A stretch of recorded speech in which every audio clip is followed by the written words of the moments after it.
நம்ம எல்லோருக்குமே வாழ்க்கையில் ஒரு ட்ரீம் இருக்குது. அதே மாதிரி ஒரு கோலும் செட் பண்ணி தான் வச்சுருக்கோம்.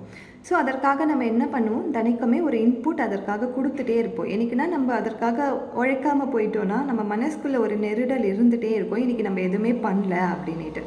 ஸோ அந்த விஷயத்துக்காக புத்தகங்கள் படிக்கிறதோ, இல்லைன்னா ஆடியோ புக் கேட்குறதோ, இல்லைன்னா வீடியோ பார்க்குறதோ, ஏதோ ஒரு விஷயம் கோர்ஸ் போய் சேர்றதோ, இதெல்லாம் ஒரு எக்ஸ்டர்னல் புஷ் தான்.